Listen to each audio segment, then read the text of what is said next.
أعوذ بالله من الشيطان الرجيم. بسم الله الرحمن الرحيم.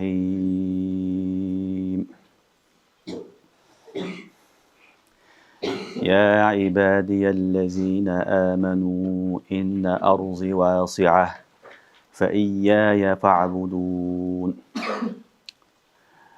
كل نفس ذائقة الموت ثم إلينا ترجعون.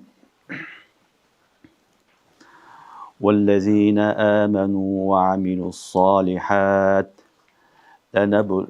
لنبوئنهم من الجنة غرفا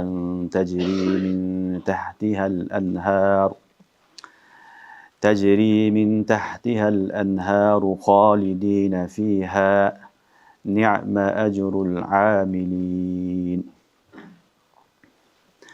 الذين صبروا وعلى ربهم يتوكلون. وكأي من دابة لا تحمل رزقها الله يرزقها وإياكم وهو السميع العليم. ولئن سألتهم من خلق السماوات والأرض وسخر الشمس والقمر ليقولن الله فأنى يؤفكون. الله يبسط الرزق لمن يشاء من عباده ويقدر له إن الله بكل شيء عليم. ولئن سألتهم من نزل من السماء ماء فأحيا به الأرض من بعد موتها ليقولن الله قل الحمد لله بل أكثرهم لا يعقلون. وما هذه الحياة الدنيا إلا لهو ولعب وإن الدار الآخرة لهي الحيوان لو كانوا يعلمون. فإذا ركبوا في الفلك دعوا الله مخلصين له الدين فلما نجاهم إلى البر إذا هم يشركون. ليكفروا بما آتيناهم وليتمتعوا فسوف يعلمون. أولم يروا أنا جعلنا حرما آمنا ويتخطف الناس من حولهم أفبالباطل يؤمنون وبنعمة الله يكفرون. ومن أظلم ممن افترى على الله كذبا أو كذب بالحق لما جاءه أليس في جهنم مثوى للكافرين. والذين جاهدوا فينا لنهدينهم سبلنا وإن الله لمع المحسنين. آمنت بالله صدق الله العظيم.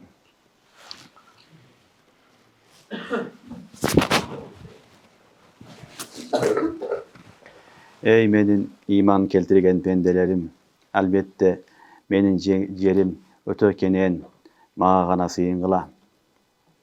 Har bir nafs ölümdün damın tartat ki mağa kaytıp kelesinger. Jana iman keltirip jakşamalgandardı biz beyişke jaygaştırabız.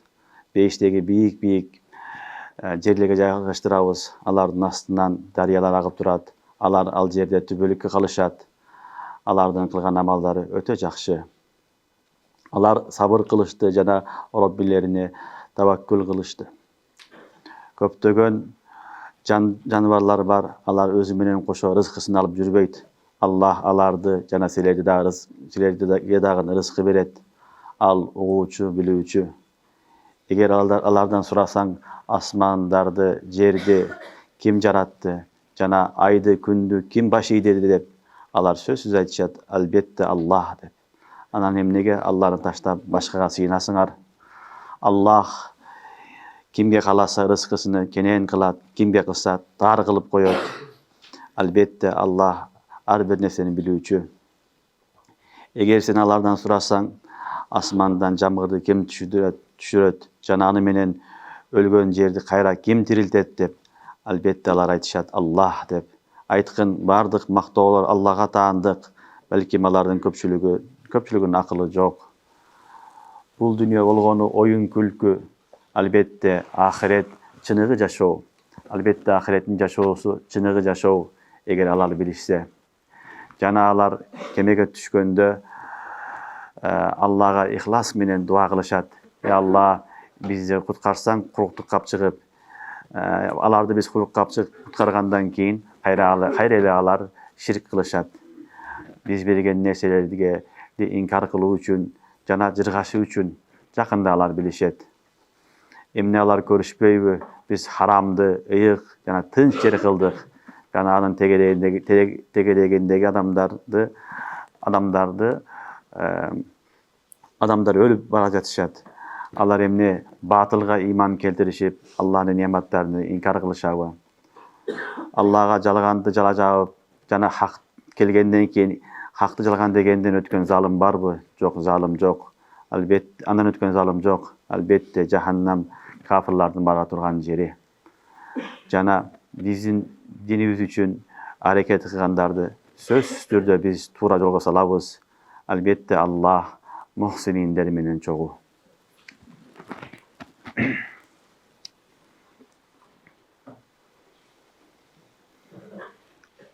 Ol Ankabut suresinin 56.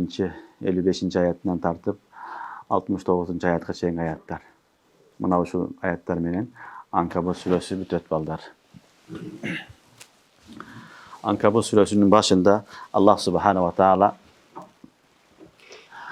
büt bayağı kıynalgan kowumdordu, kıynalgan ellerdi, musulmandardı büt barına aytkan edi. Din kabul algandan keyin har türlü kıyınçılıklar kelet. Allah subhanahu wa ta'ala har türlü sunawlar menen sunayt.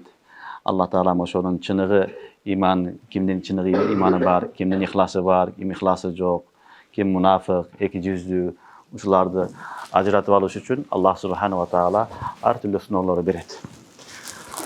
Emi bugünkü sabakta oşunday sunawlar kattı bolgon учурda şariаттын dagы bir hökümü var, al hicrat degen höküm.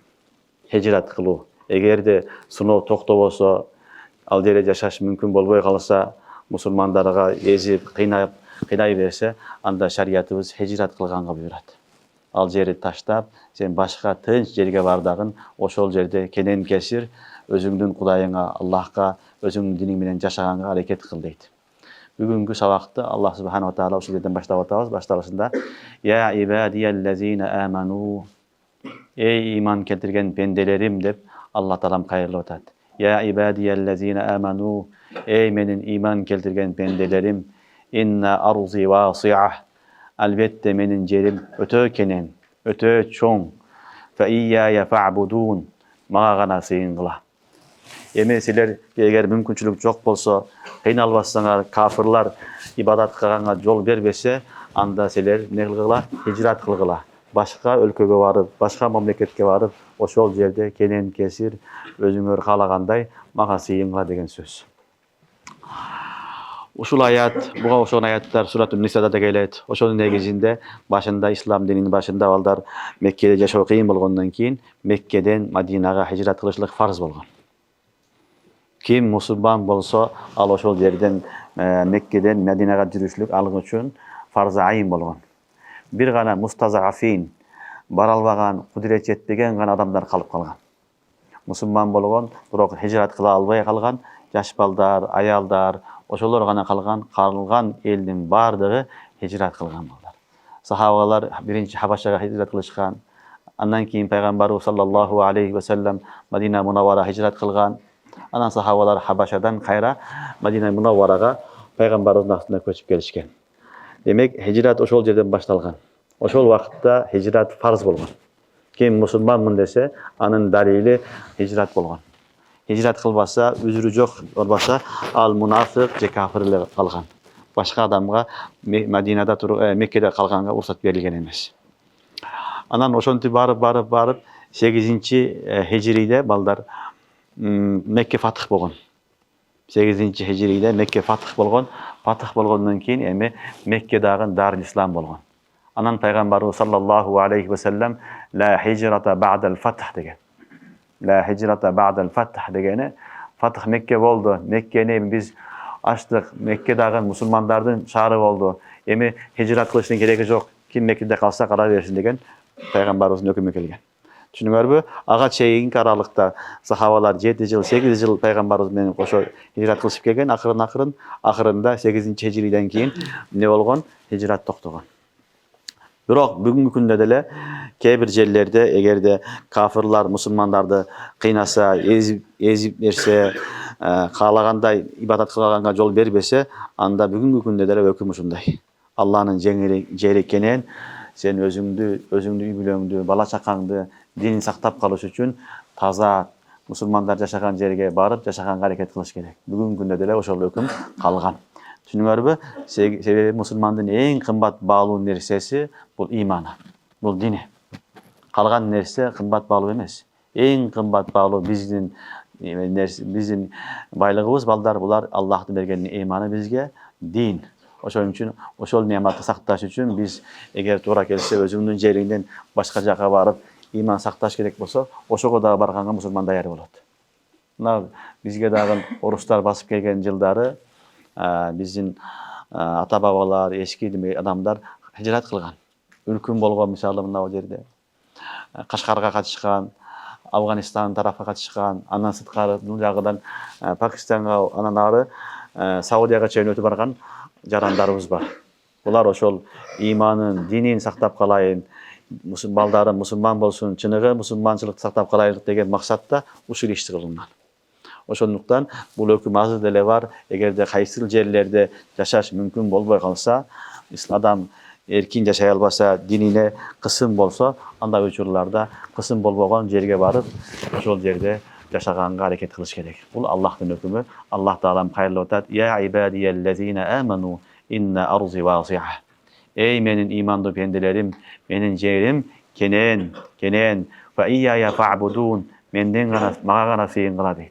Erten Kuday'ın aslına varıp, ey Allah, maga kafirlar ruhsat berbedi, men ibadat kılat elem, magalar jol berbedi dep üzür ayta alбай kalasın. Sebebi Allah Taala aytat, nege hicrat kılbadın? Nege kenen kesi jüre durgan jerge barbadın degen suroo boluşu mümkün. Albatta, başka jeri baratırgan jeri jok bolsa, tapbay kalsa, mümkünçülük jok bolsa, anda üzür bolat. Anda üzür şartı boluptu barbasa, anda günü körüp kılgan учурларда кездешип kalışı mümkün. Ошондуктан ne oldu? İslam'ın başında dagın hicrat kılganga Allah Taalam öküm kılgan. Demek musulman balası yerin betinde kenen kesir, jakşıp ibadat kılganga hareket kılış gerek. Demek tınç mamleketте yaşap atasın, mamleket sana tiyişpeyt, ibadatın kengiri, özün kalaganda ibadat kılasın, namazыңды okuysun, orozongdu kalmaysın, hacıga barasın, davatыңды kılasın, talibingdi okup atasın. Bul Allah'ın bergen çoğ nimetı. Ошондуктан bizim mamleketler Allah'ın bergen çoğ nimetı var. Hiç kim sana tiyişpeyt. Kalaganda ibadat kılasın, kalaganda jürösün. Ошон үчүн бизге Кыргызстанга окшогон мамлекеттерге дуа кылгыла. Алла Таалам өнүгүшкөн алдыңкы мамлекеттерден кылсын, ислам мамлекети болсун, тынчтык болсун, мусулмандар көбөйсүн деген жакшы дуаларды эч качан үзбөш керек. Түшүнүңөрбү? Бул бизге берген Алланын чоң неаматы. Андан кийинки аятта Аллах Субханаху Таала айтат: "Kullu nefsin zaiqatul maut." Ар бир жан дүниеси, жаны бар зат zaiqatul maut, өлүмдүн дамын тартат. Dünyadagi бүт бардык жандык zaiqatul maut, өлүмдүн дамын тартат. Summa ilayna turja'un, кийин бизге кайтып келесиңер дейт. Бул аяттын түшүрүшүнүн себеби балдар, hicratка өкүм кылынганда кээ бир сахабалар балдар корккон. Кээ бир адамдар коркууларда болгон, адамдар болгон. Hicrat кылган оңой нерсе эмес. Үйүңдү, жумушуңду, бала чакаңды, жериңди бирин таштап кетесиң. Бөтөн элге барасың. Ал жерде сени эч ким күтүп албайт. Барсаң жумушуң жок, жашаганга үйүң жок. Жолдо эмне болот? Каракчылар дейп өлтүрүп койбойбу, биякта бирөө өлтүрүп койбойбу деген коркуулар болгон. Өлүмдөн кылган учурлар болгон. Ошол учурда Аллах субхана ва таала айткан: "Kullu nefsin zaiqatul maut." Ölümden korkpogula, hicrat kılıp ele men köçede kalam dep öylebogula. Ölüm har bir adamga kelet. Hicrat kılsaң da kelet, kılbasaң da kelet. Allah Taala nasip kılgan bolsa hicrat kılıp Allah'ın yolunda şahit bolasun. Nasip kılbagan bolsaň da üýüňde jatyp, töşeginde jatyp ölüp kalyşyň dagы mümkün. Oşon üçin bul ölüm hak nerse, ölüp kalamın, köçede kalamın dep korkpogula. Allah üçün bismillah dep hicrat kılsaňar bolat dep Allah subhanahu wa taala keyingi ayatda kullu nefsin zaiqatul maut. Her bir canlı neyse, her bir candık zaiqatul maut dedi. Ne ölümdün damını tartat. Bu insan, cin, büt bardığı, ferişte olsun, canavarlar olsun, büt bardığı, canavar mahluk, aların bardığına ölüm kiret. Ölüm hak. Allah Teala'nın büt bardığını öldürüp gayret diriltet. Bu da hak. Çünkü bir gana Allah'ın özünün cemalı, Allah özü kalat. Kullu men aleyha fan ve yebqa vecihu rabbike zul celali vel ikram. Demek Allah'dan başka büt bardık, candıkka ölüm kiret bu hakikat. Oşun için Kur'an-ı Kerim'de ölümde yakin degen mallar. Ölümde yakin de aytkan. Wa'bud rabbeke hatta ya'tiyekel yakin. Wa'bud rabbeke hatta ya'tiyekel yakin. Yakin el-maut. Demek ölüm şunday nerse bunu kafir da tanalat, Müslüman da tanalat. Büt bardır ittifak kılat. Başka neyse de ihtilaf bolaveret. Ölümde ihtilaf yok. Kafir de aytad ölümündeydi. Müşrik de ölümündeydi. Müslüman da ölümündeydi. Oşun için Allah subhanahu wa ta'ala ölümde ne degen eken? Yakin degen. Wa'bud rabbeke hatta ya'tiyekel yakin. Demek kullu nefsin zaiqatul maut. Sümme ileyna turcaun. Ölümden korkpogula Allah'ın hükmü çık bolsa bismillah deb hicratka attangıla dedi. Andan keyingi ayatda vellezina amanu ve amilus salihat. Jana iman keltirip жақсы amal kılgandarga lanubawwi'annahum minel cenneti ghurafa. Albatta alar biz jaygaştırabız beýişlerden bölmelerine. Tecri min tahtihal anhar. Al şunday bölmeler aların astından daryalar agıp durat. Halidina fiha. Alar al jerde tübülükke kalışat. Ni'ma ajrul amilin. Bulardan ajrı soğuğu kanday sonun kanday jakşı dep Allah subhanahu wa taala suktanu niyetinde aytıp atat. Bu ayatda balдар ekinci mesele bular oşol Allah üçün üyün, jayın taştap ketken üçün Allah Taala aytat: "Emi sizler mening üçün dilim saktayım dep üyüňөр taştap ketkeniňer üçün men sizlerge beýişden orun berem" deydi. Şuňarby Allah Taala'nın aslında büt bar nesep kitebi bar. Üyüňdi, jeriňdi, bala çakaňdy, eliňdi, bardygyny Hudaý üçün taştap ketken bolsaň, Allah subhanahu taala meňat eken, men sizlerge uşunday beýiş berem, tajri min tahtihal anhar. Guraf degen ballar, balahana degen söz negizi. Guraf degen gurfa bölme, jönöke bölme emes. Bul biýik bölmeler aýtylýar, astyndan suw agyp dursa, oşonu guraf da aýtylýar. Bunu balahana dep goýut, ekinçi etaçdagy üýde aýtylýar negizi. Çünkü eger japys bolsa, aslında darya akbasa guraf emes. Al biýik üýler aýtylýar. Oşon üçin hadiste gelet, beýiştin ortasyndaky darajalar 100 daraja bar. A'laha firdaus, cennetul firdaus. Eň jogorusy cennetul firdaus. Bu biýik darajalar bolat. Oşol beýiştin darajalarynyň üýleriniň astyndan Allah Taala ne kılat eken? Bagtaryň arasyndan daryalar agyzyp goýat. Halidina fiha. Wagtly emes. Bir jerge hicrat kılıp barsaň wagtly gana barasyn. 40 yıl, 50 yıl, 60 yıl yaşaysın. Biroq bul jerge Allah Taala bergen nimaty halidina fiha. Sen tübölükke kalasın. Ana tübölükke kalasın. Andan sıtkar Allah Taala aýtdy: "Ni'ma ajrul amilin." Jakşı amal kılgandardyň ajry kanday sonun deydi. Kanday ajry kaldy, kanday sonun jakşı nerse dep atat. Demek ne oldu? Hudaý üçün hicrat kılgan bolsa, Allah üçün hicrat kılgan bolsa, Allah subhanahu wa taala alarga hicrat kılıp bargan jerde dagы üý beret. Anlar sıtkary beýişde özgöçe üý beret. Beýişdegi üy, al şunday daryalar, anın astından neler, üýler alarnyň astından darya agyp durat. Alardan berilgen sowap, öte çoň sowap, öte çoň nimat deydi. Ellezina sabaru ve ala rabbihim yetevekkelun. Emi bular uşul dengelge kantyp jetdi dese, iki sıfatyny Allah Taala aýdyp atat. Uşul beýişge kantyp bular jetdi, kantyp Allah'ın razılygyny tapdy dese, ellezina sabaru. Birinci sabırduluk menen. Oşol hicratka sabır kıldı. Kafirlardan ziyanlarına sabır kıldı. Şulardan bardygyny sabır kılıp oturup ahırı uşul dengeli jetdi. Mana oşonu Allah Taala ellezina sabaru Birinchisi neken? Sabırduuluk menen ular uşul makamga jetdi. Tübölük beyişke jetdi. İkincisi ve ala rabbihim yetevekkelun. İkinci sıfatı. Alar bolgonu Allah'a gana tayanat. Alar bolgonu Allah'a gana tevekkül kılat deydi. Demek alar iki sıfatın negizinde uşul makamga jetdi. Hicrat kılışlık balдар oңой nerse emes. Sabır kılış gerek. Sabırlı olsun gerek. Bötön elge barsaң деле ар түрлүү абалдар болушу мүмкүн. Бүт бардыгын сабырлык менен гана жеңишиң керек. Андан сырткары hicrat жөн эле көчүп кетип эмес балдар. Hadiste Peygamber sallallahu aleyhi ve sellem aytat: "El muhaciru men hacera manahallah." El muhacir men hacera manahallah. Muhacir kim dese Allah tıygan neseden özün tıygan adam oşol muhacir. Bir mamleketten ikinci mamlekete köçüp barsaң, barıp alıp buzukulup kılıp atkan bolsoң, jamandık kılıp atkan bolsoň, şaytandын nafsın dostu bolsoň, anda muhacir emessin sen. Köçüp ele bardың, birok senin hicratın hiçbir faydası yok. Hicratta maksat sen özüңdü, imanыңды, üy бүlöňdү imanını, bala çakaňdy saktayın imanını, dini saktayın da bargansın. Barıp alıp kuturup atkan bolsoň, kafirler menen birde jarışıp atsaň, fasıklar menen çoğu jursöň, anda muhacir emessin. Demek hicrat kılıp bardың, bardyk kıyınçılıkka sabır kıldың, anan Allah subhanahu wa ta'ala ne kılat eken? Oşol makamды beret. Al makam neken? Al beyiş. Al beyiştin aslından meydana agıp durat deyt. Daryalar halidina fiha ni'ma ajrul amilin. Anan bolat. Demek iyilikке жетişi üçün baldar birincisi ne kılış gerek? Sabır. En birinci kadam iyiliktin baldar sabır bul. Sabırsız adam jetpeyt. Sabır kılsaňar, 7 yıl sabır kılıp koşsaň, oşo saňa iyilik. Allah'ım ilim beret inşallah. Biröge köwrek, biröge azrak birok beret. Hiç kim mahrum kalbayt. Oşol en birinci nerse sabırdуулuk menentesi. Demek kaysil jerde bolbosun, iyilikке jetiştin bir ile jolu baldar birincisi neken? Sabır. İkincisi tawakkul. Ve ala rabbihim yetevekkelun. Allah'a tayanış gerek. Allah'a tayanış gerek. Mahlukka emes. Mahlukka söýünbe, atana, iniňe, dosuňa, tuğanyňa, ustazyňa, başgaga emes. Bir gana senin işeniň, senin tayangaның, söýüngeniň kim bolsun? Allah'tan olsun. Uşul iki sıfat bolsa, inşallah al adam sözsüz türde iyilikке jetişet.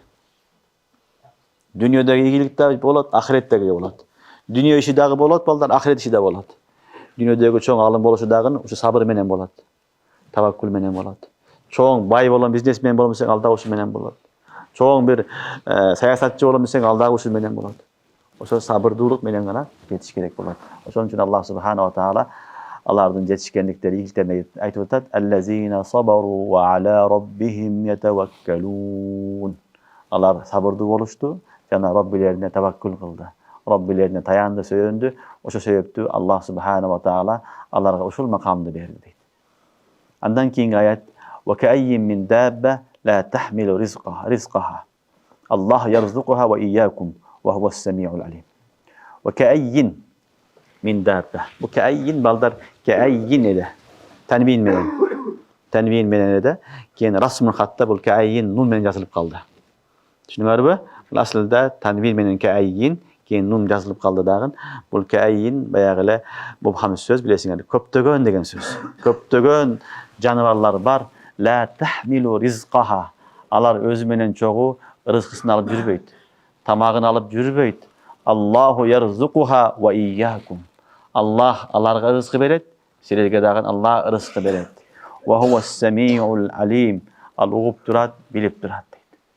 Bul da ayet baldar hicratga düşkön, hicrat negesinde hicratga baratkanda dagı bir korkunç bolat baldar. Al korkunç kantip tamaktanamın.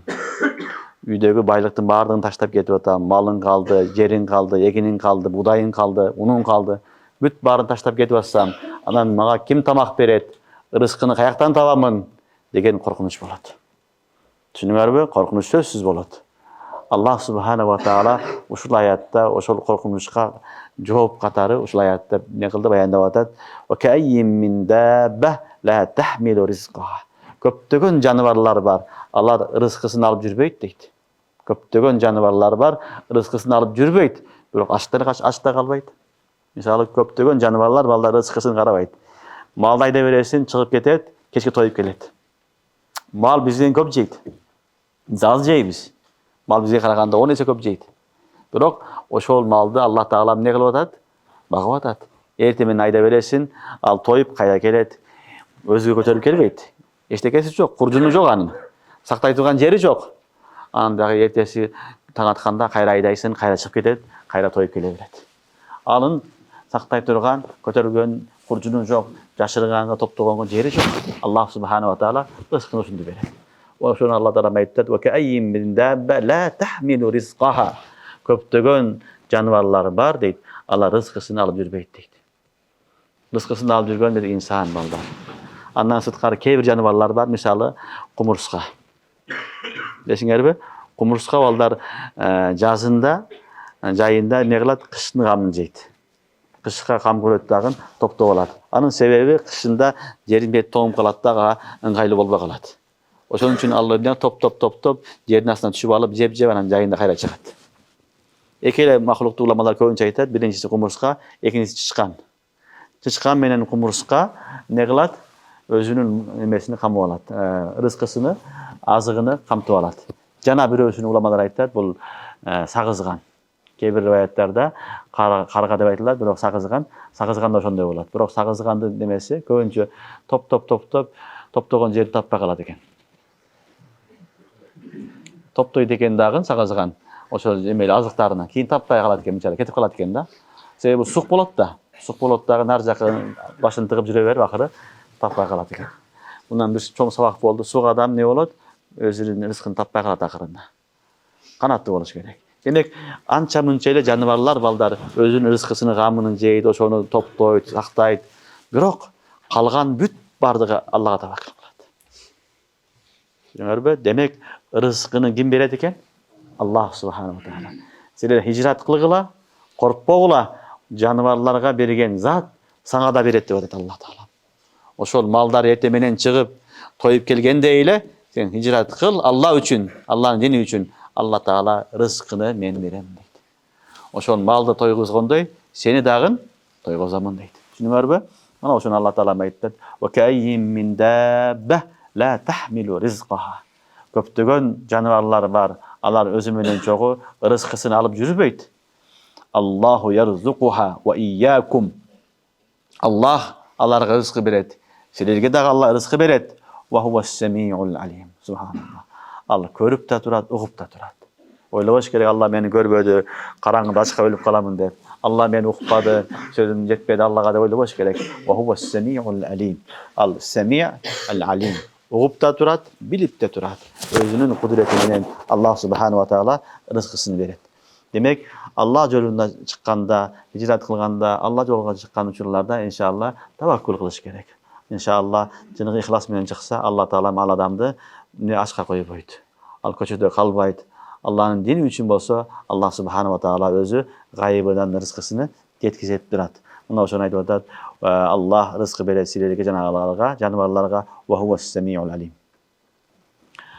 Андан кийинки аятта Аллах субхана ва таала мушриктердин бир суроосу, мушриктерге бир суроо берип, алардан жооп алып атат. Бул тавхидти негизинде болуп атат. Тавхидти кайра Алла таала баяндап атат: "Ва ла ин саалтахум ман халакас-самавати вал-ард." Эгер сен ошол мушриктерден сурасаң, "Ман халакас-самавати вал-ард." Асмандарды, жерди ким жаратты? "Ва саххараш-шамса вал-камар." Ушундай чоң күндү, айды ким силерге баш ийди деп, "Ла якулунналлах." Ламут такид, лумут такид, нунут такид сахила. Албетте Аллах деп жооп берет. Бул балдар араб курайштери, арабтар, мушриктер булар Кудайдын бар экенин тана алат эле. Бирок Кудайга ширк кылышат эле. Чүнүгө Кудай бар дейт. Бирок Кудайга эмне кылабыз? Шерик кылабыз деп буттарды шерик кылып алган. Биз ушулар аркылуу Кудайга жакындайбыз дейт алар. Түшүнүңөрбү? "Ма нa'будухум илля лиюқаррибуна илаллахи зулфа." Биз буларга сыйынбайбыз, булар бизди Кудайга жакындатат деген максатта алар сыйынабыз деген сөздөр айтат эле. Булар Кудайды бар деп туруп ширк кылат эле. Экинчи бир кафир бар балдар, алар мулхид, дахрия. Алар Кудайды жок дейт, инкар кылат. Дарвинизм, мулхид, мына азыркы нелер, атеисттер, булар Кудай жок дейт акыры эле. Бул өзүнөн өзү эле бар жок пайда болуп калат дейт. Бул дагы кафирдин бир түрү. Elime Arap'ın müşrikleri alar Kuday'dın bar ekenini bilet ele, bar deyt ele, birok alardan kılgan işi nele Allah'a şerik kılat ele. Düşünüyorsunuz mu? Oşon üçün Kuday bar dep durup şirk kılgan bul da kafir. Kuday yok degen bul da kafir. Düşünüyorsunuz mu? Kudaydı bar dep durup anın şeriki yok degen muna uşul musulman. Allah la ilahe illahu. Allah'dan başka hiç kim yok dep işense muna uşul ne olar? Çınıgı musulman bolat. Demek Kuday Allah Teala bar, anın şeriki yok. Al ahad, as-samad, lem yelid ve lem yulad ve lem yekun lehu kufuven ahad. Bunday zat. Muna uşul aytıdat. Ve la in sa'altahum men halaqas semawati vel arz. Eğer Allah'tan sen sorasan asman menen yerlerdi, yedi kavat asmandı, yerdi kim yarattı? Ve sahhara şamsa vel kamar. Ay menen kündü kim başıdır dese la yekulunallah. Allah söz sürdü Allah dep cevap verişet. Allah yaratkan deyt. Fe anna yu'fakun. Andayım nege Allah'ın taşlap başka neselege sığınasınlar degen söz.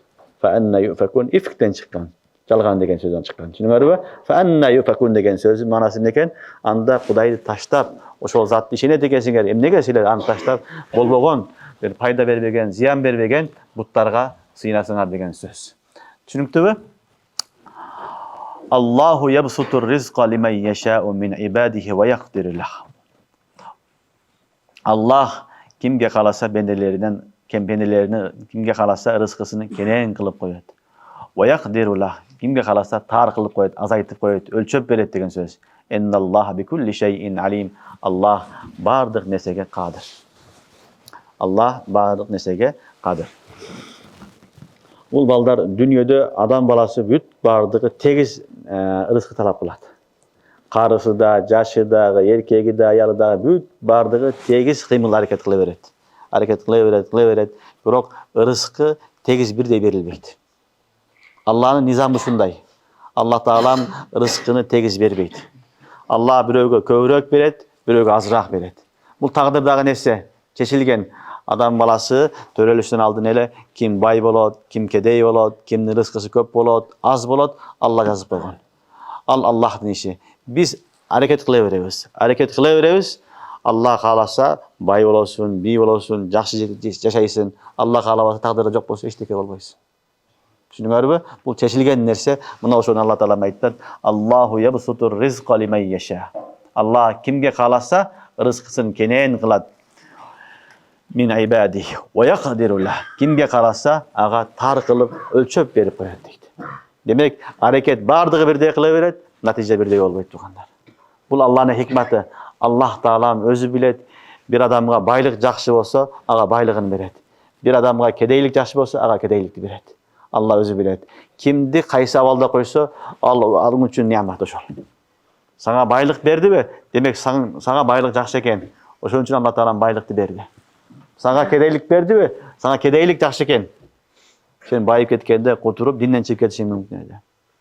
Bay kedey bolotgan bolsa, al din satıp koyuşun mümkün edi. Turabı kadel kufr faqr ay yakuna kufran hadiste gelet. Kedeylik ne kılat kedi adamdı? Kafirlik aparat. Oşo kedeyliktin negizinden adamlar dinden satıp berişken. Baptiz başka bolgondor büt bardığı kıynalgan üy bülölördü. O sırttan gelgenler ne kıldı? Akça satıp aldı. Akça berip, tamak berip, jardam kılıp, kayrımdılık kılıp, tuz berip, may berip oturup böyle satıp alıp koydu. Oşun için hadiste Peygamber sallallahu aleyhi ve sellem kadel fakru ay yakuna kufran degen. Düşünüktü mü? Oşun için Allah saktasın. Demek kimdi kedey kılat, miskin kılat, kimdi bay kılat, bu Allah'ın işi. Biz hareket kılaveremiz. Tırmanıp işleyiveremiz. Bırak tiyaktan Allah ölçüp koygan neşesini kana beredi. Demek rızık Allah'ın kolunda, kimge kança beret, Allah özü bilet. Düşünüyor mu? Bırak kimdi bay kılsa bunu süyetken, kimdi kedey kılsa bunu jaman köretken degen mesele emas. Onun için vallahi kimdi bay kılsa Allah Teala'm jakşı köretken, kimdi kedey kılsa jaman köret degen mesele emas. Biz akıl menен toylayız. Musulmanlar da, kafirler da bar oşun toylayt, bulanda emas balдар. Kur'an-ı Kerim'de Allah Subhanahu ve Teala aytat: "Fe'ammal insanu iza mabtalahu rabbuhu feakramahu ve na'amahu feyekulu rabbi akraman." Fe'ammal insan iza mabtalahu rabbuhu feakramahu. Allah Taalam ikram kılsa, baylık verse fena'amahu ve yekulu rabbi ekraman. Allah Taala meni ikram kıldı, hurmatladı, sıyladı deydi. Ve emme ize bebtelahu fekadara aleyhi rizqa. Aleymanı sınap, rızkısını tıyıp koysa, azaytıp koysa fe yekulu rabbi ehanen. Me deytken ey Rabbi meni kordodu deytken kella. Gördüңөр mü? Kella li radd. Yok, андай emez. Düşünüyor mu? Demek biröөгө berilgen baylık oşoga münasip Allah berdi. Bu sıylagany, bunu kordogan emes. Dünyada rızkını Allah Subhanahu wa Taala öz kazanasından kalaganday beret. Bu biröö jakşı görgөнü, jaman görgөнü üçin emes bunlar. Belki hadiste gelet, eğer de Allah Taala'nın aslında dünyanın kadırı nime çımındın bir kanatıday bolgondo Allah Taala kafirlarga bir tamçı su berbeytire degen. Düşünüptü. Peygamber sallallahu aleyhi ve sellem ihtiyar kılgany fakırlık ihtiyar kılgan. Kedeylik ihtiyar kılgan. Peygamberimizin kedeylik ihtiyar kılgany ihtiyari bolgon. Ököөнü kalagan. Kalasaң padişah bol, peygamber bol. Kalasaң munu yaşa degende peygamberimiz bir gün aç kalsam, bir gün tok kalsam jakşı degen. Aç kalgan günüm Allah'a ne kılamın? Sabır kılalardan sorayımın. Tok bolgan günüm Allah'a şükür kılamın degen. Resulullah sallallahu aleyhi ve sellem. Bunu Resulullah sallallahu aleyhi ve sellem özü tandap algan tuğanlar. Özü tandap algan. Oşonduktan bu rızkı balдар bari tegiz iştey beret, hareket kıla beret. Biroq Allah Taalam özü ölçüp özü bölüp beret. Muna oşol ayatda aytıp atat. Allahu yabsutur rizqa limen yasha'u min ibadihi. Kimge kalasa, kaysi benesiga kalasa rızkısını kenen kılıp koyat. Ve yakdiru lah. Kimge kalasa azraq beret, ölçüp koyat. İnnallaha bi kulli şeyin alim. Allah barık neseni bilücü. Kimge kaysi ahval münasip, kim bay boluş gerek, kim orta boluş gerek, kim kedey boluş gerek. Allah'ım özü bilet, oşo jaraşa rızkısını taksim kılıp beret. Düşünüyor mu? Andan keyingi ayatda Allah Subhanahu wa Taala hayırlı tevhidi aytıp atat. Ve la in sa'altahum men nazzala minas sema' ma'an. Eğer Allah'tan seni sorasan asmandan jamgırdı, jağındı kim düşüret dep. Fa ahya bihil arza min ba'di mawtiha. Jamgırdı düşürüp oşo jağın menen ölgön жерди kim tiriltet deseng la yaqulunnallah. Gördüңөр mü? Bu jerde dagı Allah asmandan jağın jadırat. Oşo menen ölgön kurup kalgan жерди kayra tiriltet aytışat. Kul elhamdülillah. Anday bolsa aytkın bardyk maktoolor Allah'a taandyk. Bardyk maktoolor Allah'a taandyk. Bel ekseruhum la yaqilun. Biroq alardın köpçülüğü akıllı jok. Alardın köpçülüğünün akıllı jok deyt. Emi Allah dep turup Allah'a şerik kıla beret. Akıllı jok da bunun. Turabı? Eğer de akıllı bolgonda, asmandan jağma jağgan Allah, jeri jaratkan Allah, suz bergen Allah, demek oşol Allah'a sığınış gerek. Oşol çınıgı Allah diye aytış gerek dep atat. Oşon üçin Allah Taala bel ekseruhum la yaqilun dep, belki alardın köpçülüğünün akıllı jok der. Buna usul bayağı ayetlerden baldar. Demek ne oldu? Allah Taalam huve razik vel halik. Allah halik ve razik. Demek kim razik bolsa baldar, oşol ma'bud bolat. Rızkını kim berse oşol ma'bud. Düşünüyor mu? Demek Allah rızkını berebe, al Kuday oşol Allah. Kim jaratsa oşol Kuday bolat. Kuday jaratkan mı? Oşol senin Kudayın. Butlar sana rızkı beribeyt. Senin Kudayın emes al.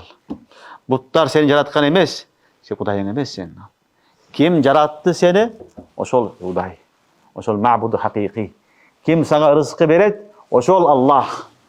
Nimerbe? Emi oşonday Allah'ın taşlap koyup başka Kudayçalarga özün kolu menen jasap algan butlarga sığıngandık. Bu öte ahmaktık. Öte çoğun ahmaktık.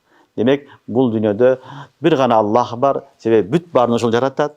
Büt barına oşol zat rızkı beret. Oşol zat rızkı beret. Düşünüyor bayağı okuya keletiko. Süleyman aleyhisselam peygamberlerin içindeki en çoğun padişah olgan bay peygamberlerin birisi. Bir gün Allah'tan soraydık, ya Allah'ım bana bir mümkünçülük bergin, men uşul mahluklarına bir tamak bereyin, ikram kılayın deydi. Şunday okuyalar kelet kitaplarda. Allah Taala ahir ruhsat beredi Süleyman aleyhisselam'a. Anan kança vakit toptoydu. Jerdegi, suudagi büt bazıkları top bir gün kelgenden Allah'a aytat, men top jinadım, emi vaqt keldi okşoyt. Bana mahluklarına ruhsat bersen bugün tamak bereyin deydi. Бүт барын тоқтауынан қаяқтан баштайсың, судан баштайсың, құруқтықтан баштайсың десе, судан баштайын дейді. Болып тұр деп бір кит жөнөтөт Алла Таала. Bir çoğun balık kit yönetet. Toptoğunun bağrında kit gelip dur, ap деп жұтып алады. Топтоған бардық азықты бір кит жеп алады. Жеп алып айтады, дағы барбы дейді. Дағы барбы. Анан айтады, Аллахым, сен мені бүгін пендеңе неме қылып қойдың эле, беріп қойдың эле, мен аш қалдым дейді. Алла Таалам ушундай тамақты мага күнүнө 3 жолу берет эле дейді. Сулайман алейхиссалам топтогон бүт бардыгын башка макулукка келеле көчүрөт. Не болду? Бир эле балык жеп кетип калат. Ошон үчүн Аллахтын казанасы ушундай кең, аны адам баласы тасаввур кыла албайт. Канча жаны бар, кыймыл аракет кылган макулуктун бүт баарынын рызкысыны Аллах субхана ва таала өз казанасы менен берип турат. Түшүнүңөрбү? Ошонун арасында инсан да бар. Биз кичинекей бир макулукпуз балдар. Мынча курсагың бар. Bir piyala, bir çini tamak içsең тоёсуң. Анан ушуга биз бүт бардыгыбызды арнаганыбыз, өмүрүбүздү ушуга арнаганыбыз бул акмакчылык болуп калат. Ал вактылуу нерсе, же иш, күч кубатың менен иштеп, дагы не кыл, аракет кыл, ахиретке даярдык кыл, үйүңгө иште, башканга иште, дүйнө ахиреттин оңдо. Жеп эле жата бере турган биз мал эмеспиз. Түшүнүңөрбү? Мал ал максатын билбейт, бага бересиң, неге бакканын билбейт. Анан акыры барып туруп союп саласың. Башкага жарабайт да. Ал семиргенден кийин сойгондон башкага жарабайт. Ошондуктан бул рызкыны Аллах субхана ва таала өз кудурети менен берет. Алла таала ушундай зат. Мына ошону айтып атат. Эгер Алладан сен сурасаң, асмандан жамгырды ким жаадырат, өлүк жерди ким тирилтет десең, лаякулунналлах. Баягы эле сөз. Албетте Аллах деп жооп берет. Лаякулунналлах халака. Аллах мубтада, бетте хабар махсуф. Аллах халака деген сөз. Түшүнүңөрбү? Аллах жаратты деген сөз. Демек, алар этираф кылат. Алланын бардыгын этираф кылат, бирок ширк кылышат. Алардын кылган эле күнөөсү ширк кылышат. Бул ширк өтө жаман нерсе. Аллах ширкти кечирбейм деген. Инна ширка ла зулмун азим. Ширктен башкасын баарын кечирем деген. Кулил хамдулиллах, сен айткан анда бардык мактоо Аллага болсун. Бал аксарухум ла яқилун. Алардын көпчүлүгүнүн акылы жок деди. Көпчүлүгүнүн акылы жок деди. Демек, адам акылы менен Кудайды тааныш керек. Асман, жерди көрүп, ушуларды көрүп, адам не кылыш керек? Алланы тааныш керек. Демек, бул аяттан балдар Аллах субхана ва таала рызкынын себептерин айтып кетти. Рызкыны Алла таалам жердин бетиге бүт бардыгыны, рызкыны себепке байлап койгон. Ошол асмандан жамгыр жаайт, жер көгөрөт, жерден чыгат. Ошол жерден чыккан нерсе адамдын да азыгы, жаныбарлардын да азыгы. Чөбүнү малың жейт. Koyun жейт, ешкиң жейт, жылкың жейт. Турабы? Будайны сен жейсиң. Саманны малың жейт. Макасыны сен жейсиң. Паясыны малың жейт. Турабы? Бүт бардыгы ушундай. Аллах субхана ва таала ушундай кылган. Не кылган? Ал жылыңа жаңыланып турат. Турабы? Bir жылга жете турган азыктатты Алла таалам берип коет bir жылда. Ошону эптеп не кыласың? Жейсиң. Камдап бересиң малыңа апарып, чөптөрү жыйып, аны жейт алып. Бечара малдын кызматчысы сенсиң. Турабы?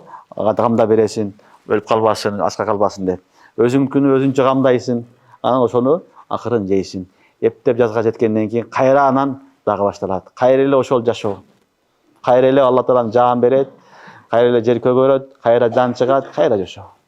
Ошол Аллах субхана ва таала бул дүйнөнү дарул асбаб кылган. Ошол аркылуу Алла таала рызкыны берип турат. Судагы да өзүнүн тартиби, ушундай тартиби бар. Судагы макулуктардын, жердин үстүндөгү куруктуктагы дагы өзүнүн ушундай тартиби бар. Ошентип Аллах субхана ва таала бүткүл макулуктун бардыгын, канча макулук болсо, бүт бардыгын рызкысыны берип багып келет. Мына ошол Аллах ушундай затка сыйыныш керек. Ошол чыныгы Кудай, ошого гана сыйыныш керек. Ошонун кулу болуш керек. Мына ошону айтып атат. Эгер ким ал асмандан жамгыр түшүрүп, кайра өлгөн жерди тирилткен десе, алар шашпастан туруп коркпой айтышат. Лаякулунналлах, кулил хамдулиллах, бал аксарухум ла яқилун. Алардын көбүнүн акылы жок. Алар акылдарын иштетпейт деди. Демек, рызкыны берүүчү зат Аллах субхана ва таала дүйнөнү дарул асбаб кылган. Ошо себептер менен Алла таалам дүйнөдө эмне кылат? Рызкыларын берип турат баарына. Андан кийинки аятта Аллах субхана ва таала биздин жашап аткан дүйнөнү түшүндүрүп атат. Бул жашоо эмне деген жашоо? Bizim жашообуз эмне бул десе, Аллах субхана ва таала мына ушул аятта баяндап атат. Ва ма хазихил хаятуд дунья илля лахву ва лаиб. Ва ма хазихил хаятуд дунья илля лахву ва лаиб. Ва иннад дарал ахирата лахиял хаяван. Лау кану я'ламун. Бул дүйнөнүн жашоосу болгону оюн күлкү дейт. Лахву ва лаиб. Лахву деген балдар тамаша кылатыган нерсени айтылат. Түшүнүңөрбү? Оюндорду, оюн зоок тамаша кыласың го, барып карап турасың, оюн болуп атат. Азыр бирөө келип тамаша кылат. 10 адам келет дагы топ тебет, билесиңерби? Футбол ойнойт, же болбосо волейбол ойнойт. Бул лаиб. Анан калган 20-30 адам карап отурат. Ал эмне экен? Лаху. Түшүнүңөрбү? Бир тафсири ушул лаху маанасы тамаша кылуу деген сөз бар. Экинчиси пайдасыз деген да маанасы бар. Пайдасы деген. Оюн деле пайдасы бул деле бар. Алла Таалам айтып атат, бул жашоо эмне десе, ва ма хазихил хаятуд дунья илля лаху ва лаиб. Бул дүйнөнүн болгону оюн күлкү тамаша дейт. Оюн күлкү тамаша. Түшүнүңөрбү? Асырдан кийин оюн күлкү тамаша болуп жок азыр. Жок азыр. Болду, ошо менен кетти. Бул дүйнөдөгү жашоо дагы ошондой балдар. Эрте менен карасаң элдин баары эрте менен туруп алып, бирөө базарга жөнөйт, бирөө дүкөнүн ачат, бирөө магазине жөнөйт, бирөө ош базарга, бирөө дордойго, бирөө таксист, бирөө ишке чурка бараткан, бирөө дыйканчылыгына бараткан, бирөө малын карап аткан, бирөө баласын бир жерге жеткизип аткан. Карасаң бүт бардыгы оюн күлкү. Тамаша. Ар ким бир нерсе менен алек болуп, не кылат? Жүрөт. Анан кечке келип, чарчап келип, дем алып уктап, эрте менен чыгып алып, кайра эле ошол нерсе. Кайра эле ошол жашоо менен жашап келип атат. Түшүнүңөрбү? Бирөө өлүп атат, бирөө тирилип атат, бирөө үйүнө той болуп атат, бирөө үйүнө мусибат болуп атат, бирөө жыргап атат, бирөө жинди болуп атат. Бүт баары болуп атат. Мындай карасаң, не болду? Асырдан кийинки тамак баягы топ деп ойногондой эле оюн нерсе. Асырдан кийинки болгон нерсе деле оюн нерсе. Ар ким өзүнүн эле үйүн карасын, өзүнүн ахыбалын караса, ушул нерсе ачык көрүнөт. Мына ошону Алла Таала айтат: "Ва ма хазихил хаятуд дунья илля лахву ва лаиб." Бул дүйнөнүн акыйкаты болгону эмне дейт? Оюн, күлкү, тамаша. Ошондон башка эчтеке жок. Эми эмне болот? Ва иннад дарал ахира лахиял хаяван. Албетте ахирет. Ахирет кандай экен? Лахиял хаяван. Албетте чыныгы жашоо ошол дейт. Хаяван деген сөз балдар, бу хая. Хаяяныда. Вау, яны вау алмаштырып хаяван окуган. Хаяван деген бул сыйгат мубалага. Хаяттын сыйгат мубалагасы. Түшүнүңөрбү? Буну кыргызча которгондо чыныгы жашоо, нагыз жашоо деген сөз. Чыныгы жашоо оюн күлкү эмес, чыныгы жашоо каяк экен? Ахирет деген сөз. Түшүнүңөрбү? Бул дүйнө болгону оюн күлкү тамаша. Ошо менен кете бересиң. Ал эми чыныгы жашоо каякта экен? Ахирет. Себеби балдар бул дүйнөдө оюн күлкү менен бүтүп калат бардыгы. Өлөсүн жок, бардыгы жок. Аякта өлбөйсүң. Халидина фиха, абада. Бүт такиттер менен келип атат. Ал жерде алар түбөлүккө калат, ар дайым калат деген. Мына ушул чыныгы жашоо ушул болот. Сен бир жерде вактылуу турсаң, ал чыныгы жашоо эмес. Мусафырсың, келесиң, кетесиң. Өлбөй турган жашоо болсо, мына ушул чыныгы жашоо. Ошон үчүн балдар бул дүйнөгө канча жашасаң, ошончо гана даярдык кылыш керек. Узун жашоого ошончо көбүрөөк аракет кылыш керек. Узун өлбөй турган жашоо ахирет болгондон кийин мусулман көбүрөөк салымын ахиретке кошуш керек. Көбүрөөк даярдыкты ахиретке кылыш керек.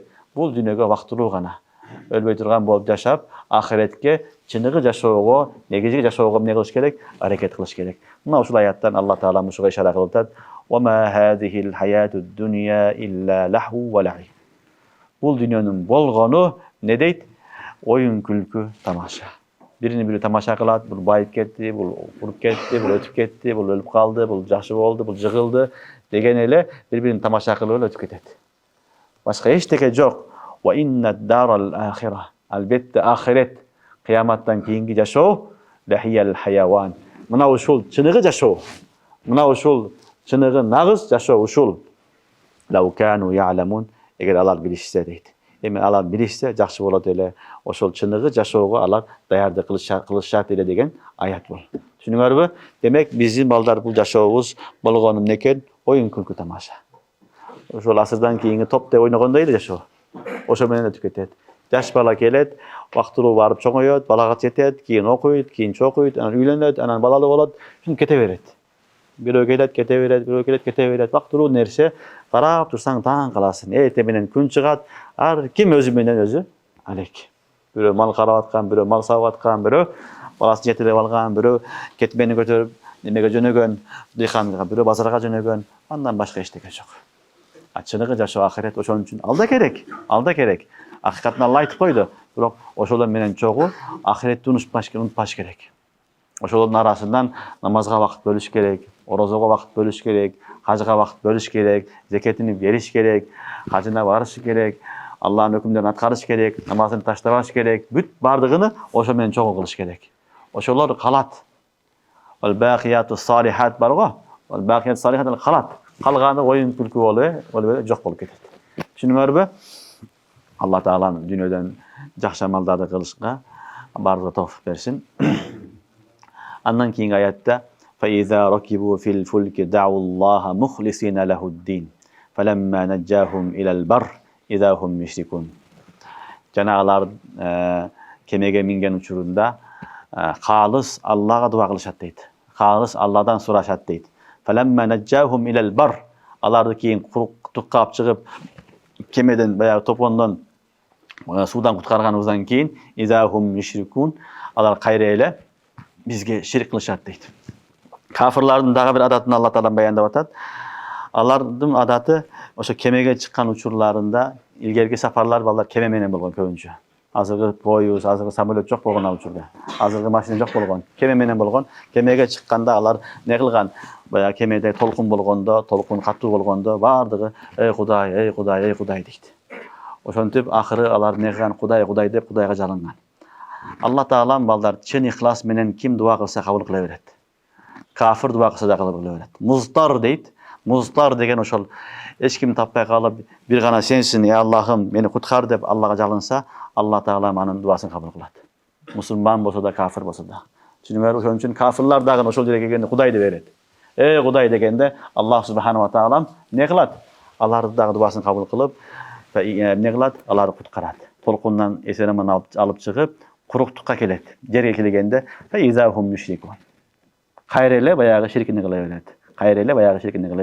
Алла Таала айтат, ушундай бир махлук булар түшүнүксүз махлук, аларды неси акмактыгы ушул жерде дейт, ушундай дейт.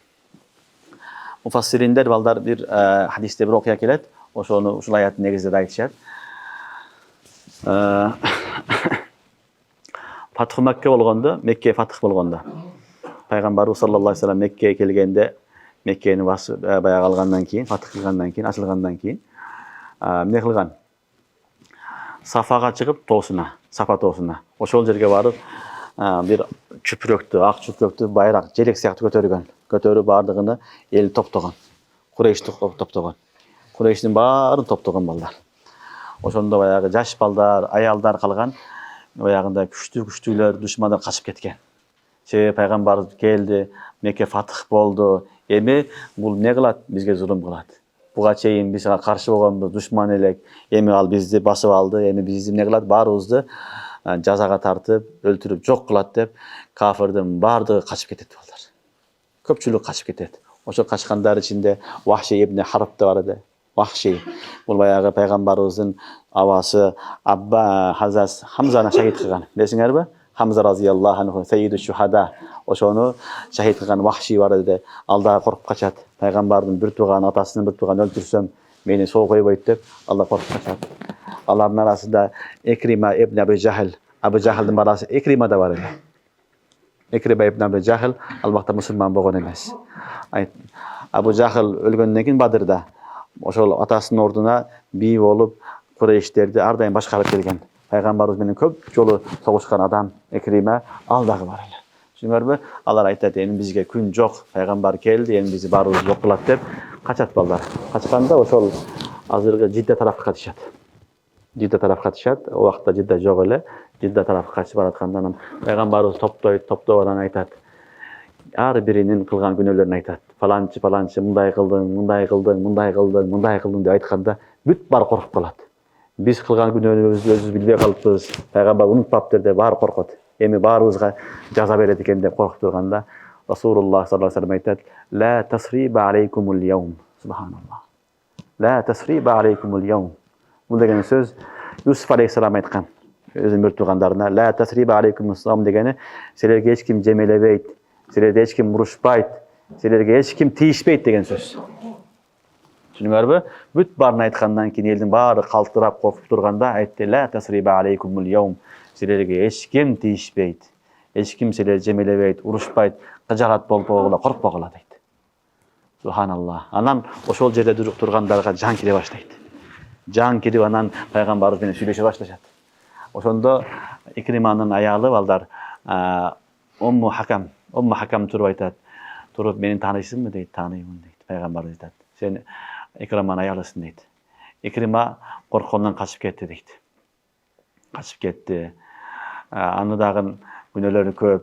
Кечиресизби? Кечиремин дейт пайгамбарыбыз саллаллаху алейхи ва саллям. Кечиремин дейт. Дегенде мен барып айтсам ал кабыл кылбайт. Белги бериңиз, белги катары бериңиз дегенде Экримага пайгамбарыбыз саллаллаху алейхи ва саллям аялыга өзүнүн башындагы кара селесин чечип берет. Ушуну алып баргын дейт. Белги катары. Анан элдин баары сүйүнүп неме кылганда анан Умму Хакам баягы селдени алып барып немеге барат. Жиддага барат. Ошол жакта баягы урушкандар, душман болгондор бүт баары топтолгон болот качып.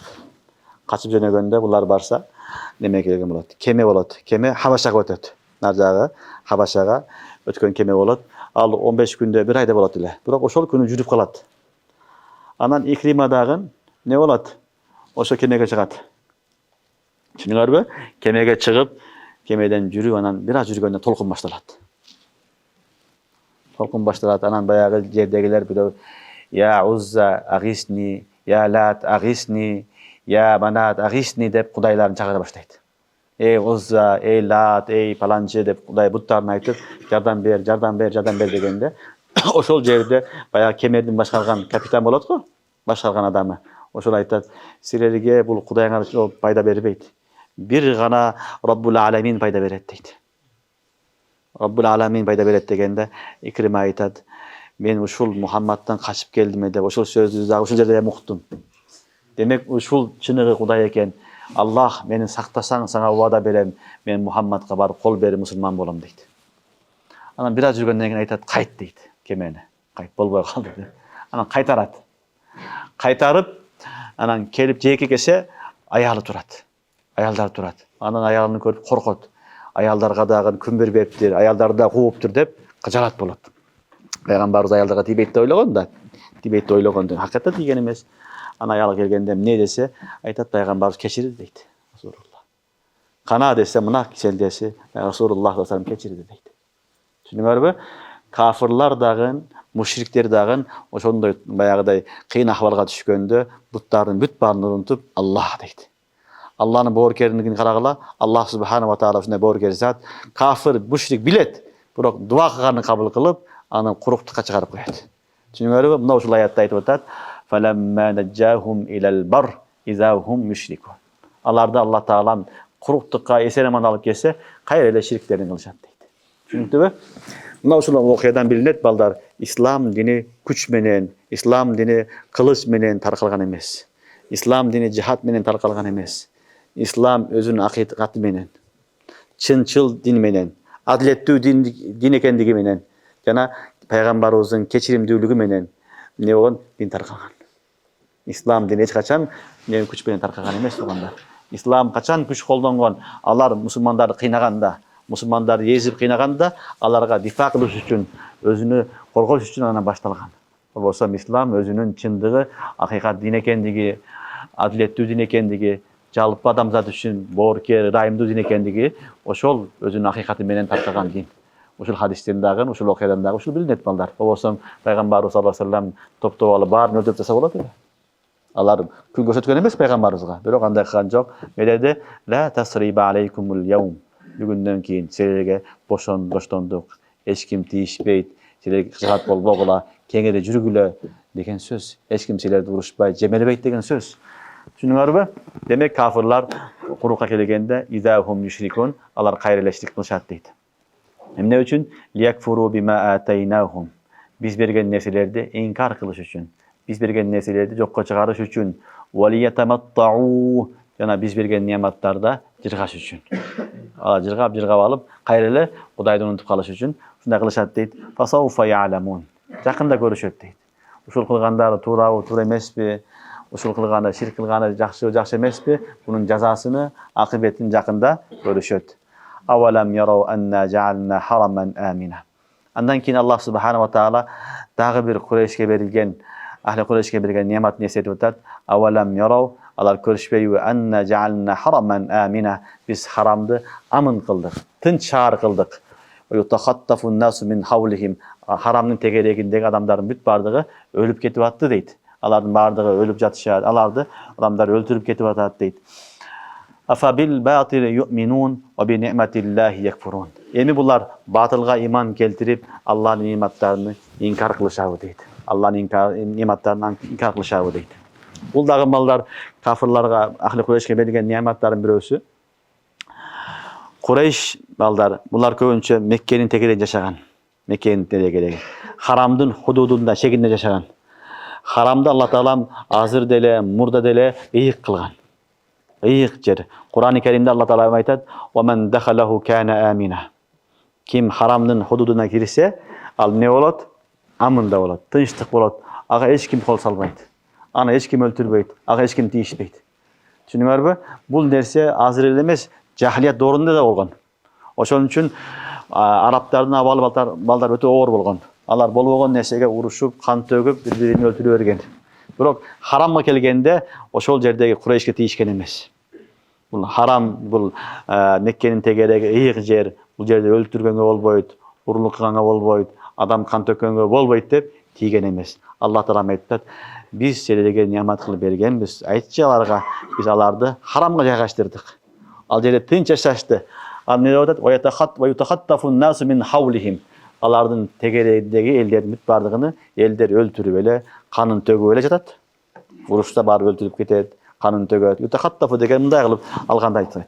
Çimçip alganda, tartıp alganda aytılат. Em bulardı terip ele alıp öldürüp salat degen söz. Düşünüңөрбү? Demek selerge hiçbir üzür jok. Allah Teala'nın bergen jeriңer ıyık jer, amında, tınçlıkta yaşaysыңар. Em ne üçün seler uşunday Allah'a sığınbastan seler butqa sığınasыңар degen ayat. Avalam yaraw anna ja'alna haraman amina ve yutakhattafun nasu min havlihim. Afa bil batil yu'minun ve bi ni'metillahi yekfurun. Batılga iman keltirip Allah'ın nimetini jokka çıkarasыңар deyit. Anday kılganыңар tuura emes.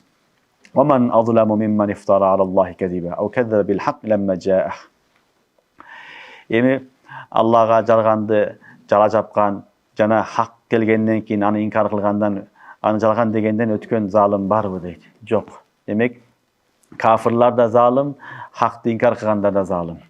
Kafirlar balдар Allah'a jala japkan. Emi bular müşrikler köpünçe Hudaý Taalaga ne kıldı? Şirk kılıp, butlarga sığınıp Allah'a jala japtı. Ve kezzebe bil hakki lemma ca'ah. Bu ahli kitap. Hakikat kelgende hakikatni jokka çıkarıştı. Bu ahli kitap. Düşünüңөрбү? Ököteň zalim, alardan ötkön zalim jok. Aleyse fi cehenneme masbel lil kafirin. Demek kafirlardan bargan jeri cehennem deydi. Ahli kitap da musulman bolsa baratılgan jeri cehennem. Butparas Kureyş dagın, müşrikler dagın ne kılsa, tövbe kılsa aldağı baratılgan jayı cehennem deydi. Düşünüңөрбү? وَمَنْ أَظْلَمَ مِمَّنْ اِفْتَرَى اللّٰهِ الْكَذِبَ اَوْ كَذَّبَ بِالْحَقِّ لَمَّا جَاءَهُ أَلَيْسَ فِي جَهَنَّمَ مَثْوًى لِلْكَافِرِينَ وَالَّذِينَ جَاهَدُوا فِينَا لَنَهْدِيَنَّهُمْ سُبُلَنَا وَإِنَّ اللّٰهَ لَمَعَ الْمُحْسِنِينَ. Bu ahir ayette Allah Subhanahu wa Taala en ahirinde Müslümanlardan köngülünü götürüp, Müslümanlara vergen nimetlerini eskertip, bu ayet düşürgen ayet وَالَّذِينَ جَاهَدُوا فِينَا. Elbette bizim yolumuzda hareket kılgan, emgek kılganlarga لَنَهْدِيَنَّهُمْ سُبُلَنَا. Elbette biz özümüzün tuğra yolumuzu körsetebüz. Tuğra yolga salabız. İnnallah ve innallaha lema'al muhsinin. Elbette Allah muhsin, ihsan kıluvçu, jakşı insanlar menen çoğu degen ayat. Vellezine cahadu fina. Bul baldar cahadu fina. Bul cihad degen söz baldar. Kede cihad fi sabilillah deb kollanat. Kede fina cahadu fina lana degan sözler menен kelет. Түшүндүңөрбү? Булардын айырмасы бар. Эгер валлазина жахаду фи сабилилlah десе, анда жихад истилахи болот. Китал манасында болот. Түшүнүктүүбү? Китал манасында болот. Бул дагы шариаттын бир өкүмү. Эгерде жахаду фина болсо, анда бул жалпы болот. Жалпы манасы болот. Эми дин үчүн, Алла үчүн ким кандай аракет кылган болсо, бүт баарын камтыйт. Түшүнүңөрбү? Бул бир эле жамаатка тиешелүү эмес. Дин үчүн кызмат кылган жамааттын бүт баарын ичине камтыйт. Дин үчүн кызмат кылган бүт баардыгы ушуга келет. Бирөө Кур'ан окуп, үйрөтүп атат, бул дагы мужахид. Туурабы? Бир адам дават кылып атат, бул дагы мужахид болуп атат. Бир адам медреседе сабак берип атат, бул дагы Алла жолунда эмгектенип атат. Бир адам байлыгы менен аракет кылып атат динге, бул дагы бир адам усталык кылып атат, бир адам жалынып иштеп атат. Кыскасы, дин үчүн салым кошкондун бүт баардыгын бул аят өзүнө камтыйт. Түшүнүңөрбү? Валлазина жахаду фина деген сөз ушул. Биздин жолубузда, биз үчүн, дин үчүн, Алла үчүн ким кандай аракет кылса, кандай эмгек кылса, не болот жазасы? Ланахдияннахум субулана. Хидаят балдар. Хидаяттын бир манасы ираатут тарик. Жол көрсөтүү деген сөз. Экинчиси исар илал матлуб деген манасы бар. Матлубка жеткизишлик. Мавлана Ашраф Ali Tanavi rahmatullohi alayh bu yerda manasini lanahdiyannahum subulana degan so'zni aytadi. Al kishi tarjima qilganda albatta qo'lidan qarmab, ularni so'zsiz beyishga o'zimiz kirgizamiz deydi. Biri bar yo'l ko'rsatib qo'yadi, mana deb. Tushundingizmi? Mana bu yo'l bilan to'g'ri borsang, falonchi uyga borasan deydi. To'g'rimi? Bu iraatut tariq, yo'l ko'rsatuv. Ikkinchisi birov yo'lun qo'lidan qarmab, o'sha yerga olib qo'yadi. Ayirmasi bor yo'qmi? Ayırması var. Kim biz üçün çınığı ihlas menen hareket kılsa, dinge salım koşum dese, hareketi kılsam olsa Allah Teala ana hareketini sıylap ne kılatken lanahdiyannahum subulana. Elbette biz tuğra yoldoruğa ana özümüz salabız deydi. Al İsa ile ne matlubka cetet deydi. Beyişke Allah'ın razılığına al sözsüz cetet deydi. İşte bayağı körsetükönde barba kalışına mümkün de. Körsetip koydun ha uşul jereken. Karışı cehetkende ketip kalışın mümkün de. Doğru alıp bargan başka nesi olur. Demek Allah yolunda kim kayset parmakta olsun, Allah'ın yolunda işleyiverse, emgek kılıverse, Allah Teala'nın hidayet işleri nasip eder деген söz. Hidayet işleri nasip eder, özünün marifatını nasip kılıverir. Günden günge sen Allah'ın marifatında öseveresin. Allah'ın marifatında öseveresin. Hidayet yollarını Allah Teala'm açık kılıp gösterip, sana cengil kılıp, o sol beyişin yollarını cengil kılıverir. Günden günge sen öseveresin. Demek Allah'ın yoluğa emgek kılış gerek. Cihad деген söz emgek kılığı, hareket kılığı деген söz. Düşünüyorsunuz mu? Emgek kıl. Emgekten neticesi ne oladı eken? Hadi ayette la nahdiyannahum subulana la muttaki nunu takit. Gördünüz mü? Elbette sözsüz türde kolundan karmap anın maksatına yetkizeriz deydi. Andan keyin ayette ve innallaha la ma'al muhsinin. Elbette Allah Teala muhsin derminin çoğu. Muhsin bayağı ihsan. Mal ihsan degende hadiste geledik bilesin ara. En ta'budallah keenneke tarah fe in len tekum tarah fe innehu yarak degen uşul. Demek muhsin degen her bir nesin çıraylı kılı. Her bir işte mayın çıkarıp kılı. Sünnet yolu menen kılı. Düşünüyor mu? Buna uşul ihsan. Her bir işte sünnet yolu menen kılsa Allah'ın yardımı seliminin çoğu. Her bir işte şeriatın çekinde kılsan ne olur? Allah'ın yardımı seliminin çoğu. Şu ayette ve innallaha lema'al muhsinin deydi. Elbette Allah Teala muhsin deriminin çoğu. Allah'ın yardımı, Allah'ın nusratı, Allah'ın rahmeti bardığı muhsin insanlar menen çoğu deydi. Demek Allah menen çoğu olsun desek, anda her bir işte sünnet yolu menen atkaraylık. Her bir işte mayın çıkarıp kılaylık. Her bir işte tıkan, taza atkaraylık. İhlas menen atkaraylık. Söz türde al kılgan işinde Allah'ın yardımı болады. Al bir cekeç adam olsun, al bir çoğun cemaat olsun, ne olsa olsun, ihsan menen kılgan olsa Allah Subhanahu ve Taala'nın maiyeti, Allah'ın rahmeti, Allah'ın yardımı anı menen çoğu. Düşünüyor mu? Bu ayet öte gerekli neyse, Müslümanların bağlılığı gerekli neyse, وَالَّذ۪ينَ جَاهَدُوا ف۪ينَا Elbette bizim yolumuzda emgek kılgandar, hareket kılgandardı. لَنَحْدِيَنَّهُمْ سُبُلَنَا Elbette biz özümüz ne kılavuz, anı kalagan o maksatına yetkizeriz degen söz. Albatta Allohning yordami, Allohning rahmati, Allohning nusrati la ma'al muhsinin. Muhsinlar bilan cho'g' bo'laydi. Alloh taolam barimizni muhsin qilsin. Alloh taolaning yordami barimiz cho'g' bo'lsin. Allohning yordami bo'lsa bari ketaveradi bo'llar. Ish Allohning qaysi odamda jamoatda yordami bo'lsa, ana menen ish ketaveradi. Tushundinglarmi? Allohning rahmati ila alstasang, Xudoy saqlasin, ish ketmaydi. Demak, bo'layotgan dunyodagi din xizmatlarining büt bardig'i o'sha Allohning yordami bilan bo'lyapti. O'sha muxlis insonlar bor, muhsin insonlar bor. O'shalarning ihsonining berekati bilan Alloh subhanahu va taolo ne qiladi? Ishni yurgizadi. Tushundinglarmi? Ishni odam yurgiza olmaydi.